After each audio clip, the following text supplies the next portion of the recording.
Hey, West Michigan. We have all of Storm Team 8 here today, well, except Matt Kirkwood and Bill Steffen. But we've talked to Matt, we've talked to Bill, and we are ready to kind of break down what we expect for the 24-25 winter season. Are you guys ready? It's very much so. Yeah, I'm ready for it. Yeah. My first West Michigan winter. And you were here through part of last West Michigan winter, but yeah, it kind of didn't count. I didn't get the full experience. I moved out in the middle of January, basically during the heart of the 2-week winter that we had, and then all of a sudden we warmed things up, the snow disappeared, and I'm excited for the full experience this time. Yeah, and I do think that we're going to be getting kind of a full experience this time. Before we jump into the forecast, let's talk about the 2-week winter. I believe Blake was like the first to coin that term. And if I'll give credit to the Weather Service. Yeah, and the Weather Service, yeah. If we look at the 2-week winter stats, just kind of to give us a leaping off point, December, extremely warm. January, we had right there the 2-week winter, basically. And then if we look at February, our other cold winter month, we had just a few hints of colds. But my goodness, last year was absolutely sweltering as far as winters go. And we had some pretty measly snowfall totals. Yeah. In fact, Blake, you have some of those numbers. Yeah, well, we had a strong El Nino, which we'll get to in a minute, but we had snowfall that was only 47.5 inches. Kalamazoo was even lower than that. And that is nearly 30 inches below our average. It was in the bottom 20% of winter totals in Grand Rapids. Not only that, but as Ellen just showed, the temperatures were exceptionally warm thanks to that El Nino. The temperature in the state was close to 7 degrees above normal for those 3 months, December, January, and February. And that is Michigan's warmest winter on record. So it wasn't just your imagination. We heard about all the ski resorts that had trouble opening up. In fact, many of them didn't really open up. Went to a Cannonsburg event last year where they were praying for snow. Yeah. And by the time they finally got ready, the snow was kind of melting. Mention the strong El Nino that we've had, and Sarah's been diving into that a little bit. And Sarah, we're kind of transitioning in a transition pattern here in West Michigan. Yeah, so I remember reading a few months ago, and I think Ellen may have read the same article as me. I can't find it, but they were talking about the setup of the winter was very rare. And so essentially we kind of look at those ocean patterns, the La Nina, El Nino, or neutral, when it falls in between. So I took a look back at when we had the same lead-in, when it was a strong El Nino, then a strong El Nino in the winter, which is what we had in 2023 and 2024, a neutral spring, summer, and fall of 2024, and then a weak La Nina expected to develop. So I could only find 2 times that happened in the last 50 years, and that was 1983 to 84, and then the winter of 2016 to 2017. Those years, the amount of snow we got was 71 inches in 83 to 84, and then just about 60, 59.7 in 2016 to 2017. So I sent this out to Storm Team 8, just thought it was interesting, and then Blake took it a step further and started diving into 2016, 2017, which seems like to be very similar to what we have going on this year. I had a little bit too much free time and did a little bit of writing. And 2016-17 is actually a very similar fall to what we've had over the last few months. Temperature-wise, we were well above average in both September and October, and precipitation was below average, at least in September. That led to what ended up being a very fast transition over to winter in the month of December, which is kind of one of our pillars for this winter outlook. Yeah, we really are thinking that we're going to see a quick drop, a nice little sharp drop off, and it is coinciding with how La Nina is taking shape. So one of the things for this La Nina forecast to come true is we have to actually make sure that the La Nina is forming. And Sarah's been on this. We've been looking and checking each week. Here's the latest outlook, and you can see that we're starting to drop into the La Nina threshold. So we are on track with the forecast to see the weak La Nina hit, and it looks like it's going to be hitting right in time for December. So that's just another indication that, like, as things start to change, we could see a really sharp drop off into winter, especially in the month of December. And if we look at how those ocean temperatures are faring, sometimes it's so weird to think that what's going on in the equatorial Pacific can actually matter here, but we are starting to see the weak La Nina take shape. And compared to, if we just kind of filter out how warm everything has been with the oceans, compared to the oceans, we definitely have a nice cold streak. All that to say is that we started looking at this forecast like couple of months ago, putting some things together, and already we're starting to see it kind of line up, which gives us a bit of courage, I think. One interesting note, I had the chance to talk with National Weather Service over the weekend, and one thing they noted is that the La Nina is trending a little weaker than it was even originally forecasted to do. And what that may do is put us in a pretty prime spot for an active storm track. So not always snow, But that was kind of an interesting development that we've been watching over the last few years. And when we have a very weak El Nino or a very weak La Nina, that can mean some of our most active winters here in West Michigan. Yeah, it opens the door for a lot of things like the polar vortex or other components to really shine. Sometimes when you have a really strong like La Nina or El Nino like we did last year, that just like overruns everything. So this year, some of those subtle patterns can take over. Scott, you were talking a bit about the polar vortex Right. and how it might impact things. Yeah, it looks like the polar vortex is going to be weaker than usual here as we go through this winter. As we were talking about, we have this changeover to a weak La Nina phase, so this is likely to continue from January through March as well. But when we have this disrupted polar vortex, you get a more active pattern where you can have more of a freeze-thaw cycle too that can occur here as we continue on through the winter, and also you have those cold air intrusions that can happen also. And the first of those could even be on the way next weekend. There's kind of a growing likelihood there of some colder weather and even the potential for some snow as we go through next weekend. So continuing to watch for that potential too. And I think the thing with the polar vortex is as you see these disruptions, there's no way for sure to know exactly where we're going to be seeing the cold air drop down, but we're starting to see a few other components come together that might favor a corridor right over the Great Lakes. So that means as the polar vortex gets wobbly and starts to deliver the cold, we're a little bit more likely than others to see the cold and to maybe see some lake effect snow. So we are kind of waiting for it because, I mean, we should have already seen the snow. Yeah, I've been watching the forecast, and as Scott mentioned, maybe a little delayed, and of course it's still a week out, but there is a growing trend that we may see our first snowfall toward the tail end of next week, or at least a chance for it. We're already behind average. Our first average snowfall comes on November 6th. Last year it was on Halloween, and of course we are already close to 2 weeks below or behind. It looks like we may start to make that up. Just want to take a very early glance at kind of how that system may shape out. It's essentially a low that gets dragged in from the south and then begins to merge, and it looks like the data stopped updating for me, but you get the idea. Eventually, some cooler air is going to likely begin to filter in.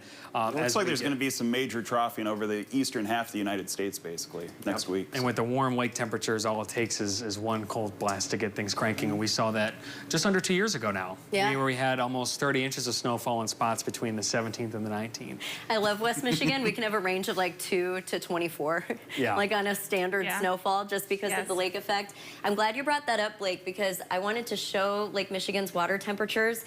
It's one of those things, like other places in the nation, they just have to worry about the equatorial Pacific, like La Nina. But here, we also have to watch what's happening at a much smaller scale. If we look at 2024, that's orange. This is monitoring Lake Michigan's water temperature. We are close to the warmest on record for this time of year. Now, records go back to 1995, so it's not a super deep data set. But even still, going back to 1995, we are tied basically for warmest ever going into this season. And occasionally, earlier this fall, we were the warmest on record. So what that shows us is we're ready, we're wide open, and maybe those first few cold intrusions might turn to a wintry mix instead of that full, beautiful snow. Because when the water is this warm, it can modify the air mass a little bit. But my goodness, if we get round after round like this troughing pattern is indicating coming up, it's going to be more than enough to give us some nice, beautiful flakes. And I think that's important to mention, too, because we hear the sad news from the ski resorts and people not being able to ski, but ice fishing is a huge thing, too. And I think hopefully this year we'll have a little bit more in that if we keep getting those cool air blasts, something we didn't see at all. I was thinking about Christmas as people start to pick up. Remember how warm it was on Christmas here last year? Yes. That's crazy. Well, the National Weather Service, or NOAA, continues to put out our winter outlook every year. And we'll show you this bigger map kind of at the end. But we'll focus in on Michigan here. The more interesting one is kind of the wetter than normal pattern. What you're seeing here in this green is a probability. I think this gets confusing. So kind of the darker green color that you see, the higher probability that you have a wetter than normal winter. It doesn't necessarily mean you'll see more snow here or more precipitation as a whole. And when we say precipitation, we really do mean it. We did mention it doesn't always have to be in the form of snow. We can see those rains, we can see wintry mix, ice storms. That all does contribute to that total. Right now, again, we're still kind of kind of in drought conditions here in West Michigan. We're not seeing any widespread relief for that now, but again, into next week, we could see a little bit of a pattern change. Temperatures a little bit less eventful for us. You'll know the eastern side of the state falls in a very lower probability on the grand scheme of things. Again, it can go all the way to that dark red or pink color, but they could see some warmer than normal conditions, but we're kind of in no man's land, which basically means we have equal chances of below or above normal temperatures. That's what I should say. And that factors in your average high and your average low. So something to keep in mind there. So again, we're starting off kind of warm in this November, but we could see that change on a dime. And just kind of in looking at the last 10 years, just about every winter has been warmer than average. So it's almost become a consistent trend where we're almost always warmer than usual. It's more those extreme swings of the cold air blasts and the snow that is a little harder to have stick around. Yeah, the amount of snow sitting on the ground has dropped since the 90s. So a lot more freeze-thaw cycles, and as Scott was saying with the polar vortex, it looks like a good chance of more freeze thaws. I think you said Christmas and made me think of this. I think a lot of people are hoping like, okay, but at least I get a freeze at Christmas, right? At least a white Christmas. If we look back, some Christmases here, of course, it's been green, but others can really deliver. And so we are going to be looking at a probability of white Christmases probably slightly higher than average this year, just because of the pattern change. And we usually start to see our first 3-inch snowfall around December 6th. So there's hope that we could actually get not just a few flurries, but a solid like round of snow. I almost said dumping of snow, but that doesn't feel magical. It doesn't feel very Christmas-like for us. Yeah. Well, as we look at the extended outlook from the Climate Prediction Center through the end of November, so this is Thanksgiving week, we've been showing this map. Sometimes you'll catch it after our 8-day forecast, and it's been dark red for the last several months.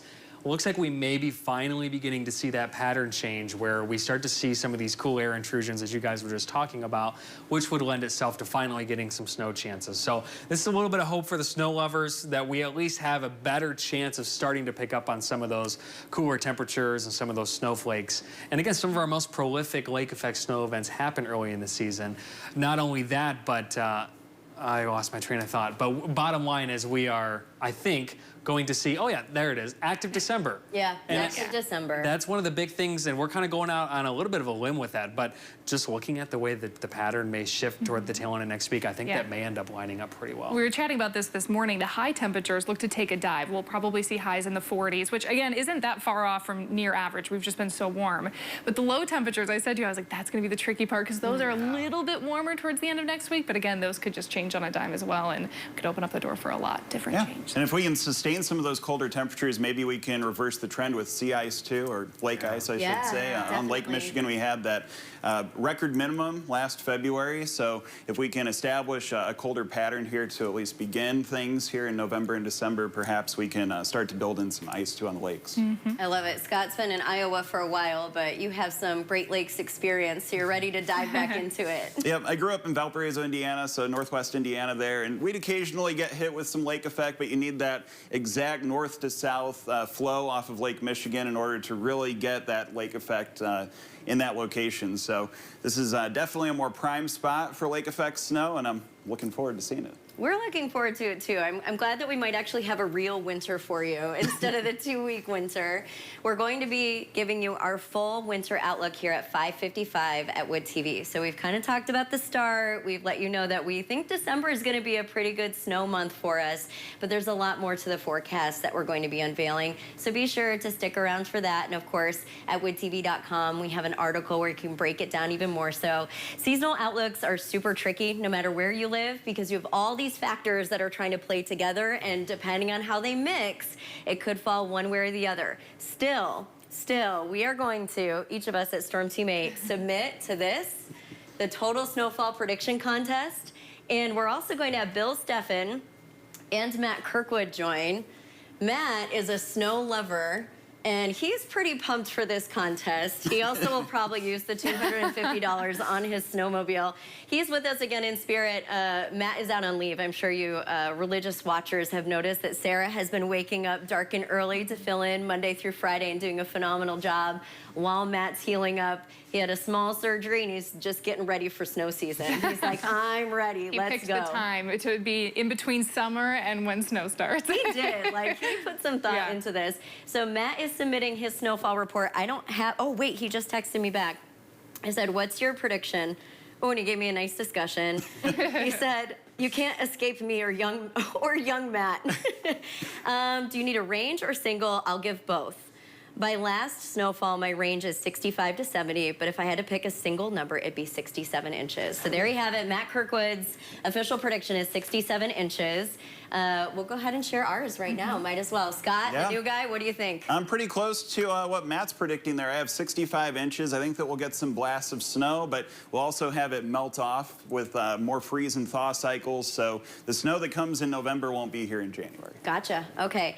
I'm going to go with like 70. I don't know. It just feels like a good spot to sit. We'll see. I mean, one lake effect event can just totally kill that forecast. But 70, I feel good. Like, well, that's the hard part is like we had 110 inches of snow 2 winters ago, but like half of that came from 3 events. Right. And so all it takes is one lake effect setup to blow our numbers out of the water. With that being said, we're all in the pretty close range. I'm going to go with 73. I think Grand Rapids, especially, has kind of been in a bullseye for a lot of our lake effect events over the last few winters, more so than like Muskegon or Holland. And so for that reason, I went just a little bit higher. Nice. And I'm a numbers girl through and through. As I said, 2016 to 2017, we had about 60 inches of snow. I'm going with exactly 60. Lightning doesn't strike twice, but winters do. That's my motto. So 60 inches is what I'm going with. So if you guys want a chance to win $250, the contest opens at 4 o'clock today. So this is going to, you can see on the graphic there, it's going to stay open for about 2 weeks. It's going to close officially Thanksgiving Day.